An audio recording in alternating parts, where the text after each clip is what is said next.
ഇത് ഒരു ചരിത്ര നിമിഷമാണ്. ഇപ്പോൾ കേന്ദ്രം നമ്മെ അവഗണിക്കുന്നു എന്നുള്ളത് വാസ്തവമാണ്. നമ്മൾ അനുഭവിച്ചു വരികയാണ് ഈ അവഗണന.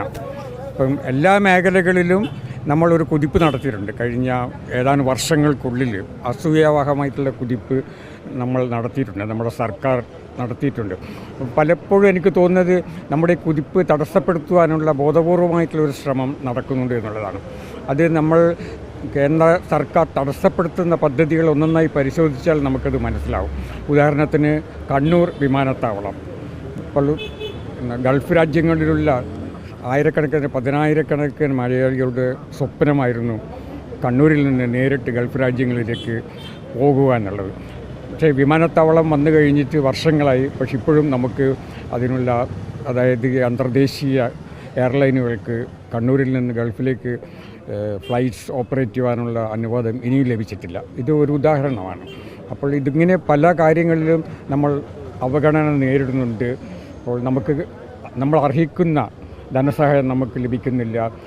പിന്നെ പ്രത്യേകിച്ച് കേരയിൽ ഇന്ന് നമ്മൾ കേരളത്തിൽ എവിടെ പോയി കഴിഞ്ഞാലും വാഹനക്കുരുക്കുകളാണ്.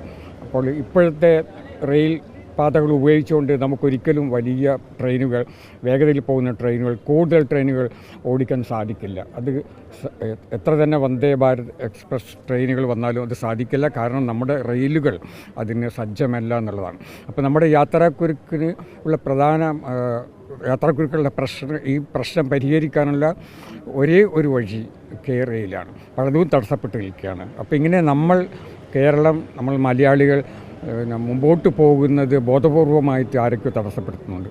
അതിനെതിരായിട്ടുള്ള ഒരു പ്രതിഷേധ ഇരമ്പലാണ് നമ്മളിവിടെ കാണുന്നത്. ഞാനിപ്പോൾ അല്പനേരം എൻ്റെ വീട്ടിൽ നിന്ന് ഇവിടെ വരുമ്പോൾ ഞാൻ കണ്ടതാണത്. എല്ലാ സ്ഥലങ്ങളിലും ആളുകൾ അണിനിരന്ന് നിൽക്കുകയാണ് ചെയ്യുന്നത്. എല്ലാ പ്രായക്കാരുമുണ്ട്, സ്ത്രീകളും പുരുഷന്മാരുണ്ട്, വയോധികരുണ്ട്, യുവാക്കളുണ്ട്, കുട്ടികൾ പോലും ഉണ്ട്. അങ്ങനെ നമ്മുടെ അവകാശങ്ങൾക്ക് വേണ്ടി ഒരു പുതിയ ഒരു നവകേരള സൃഷ്ടിക്ക് വേണ്ടി നമ്മൾ പോരാടുകയാണ്. ഈ പോരാട്ടം തുടരണം. അതുകൊണ്ടാണ് ഞാൻ തുടക്കത്തിൽ തന്നെ പറഞ്ഞത് ഇതൊരു ചരിത്ര മുഹൂർത്തമാണെന്നുള്ളത്, ഒരു ഐതിഹാസിക മുഹൂർത്തമാണെന്നുള്ളത്. നമ്മൾ ഒന്നിച്ച് നിന്ന് നമ്മുടെ അവകാശങ്ങൾ കൈപ്പറ്റണം. അത് തരാൻ തയ്യാറില്ലെങ്കിൽ നമ്മളത് പിടിച്ച് പറിച്ചെടുക്കണം. അതിനുള്ള ഒരു തുടക്കമായിരിക്കട്ടെ മനുഷ്യച്ചങ്ങല. ഇതിന് ഞാൻ ആശംസകൾ നേരുന്നു. ഈ മനുഷ്യച്ചങ്ങല വിജയിക്കട്ടെ. അത് ഇവിടെ നിന്ന് കേരളത്തിൽ കാസർഗോഡ് നിന്ന് തുടങ്ങി തിരുവനന്തപുരം പുരയാണ് ഈ മനുഷ്യച്ചങ്ങല. പക്ഷേ എനിക്ക് തോന്നുന്നത് അത് ഡൽഹിയോളം എത്തുമെന്നുള്ളതാണ്. അപ്പോൾ അവിടെയുള്ളവർ ഇത് കുലുങ്ങട്ടെ ഇത് കണ്ടിട്ട്. അതുകൊണ്ട് ഒരിക്കൽ കൂടി ഞാൻ എല്ലാ ആശംസകളും നേരുന്നു.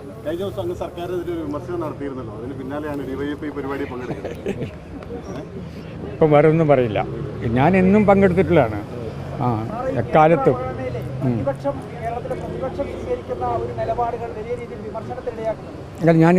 ഞാൻ അതിലേക്കൊന്നും പോകുന്നില്ല. ഇപ്പോഴും നമ്മുടെ മനുഷ്യച്ചങ്ങല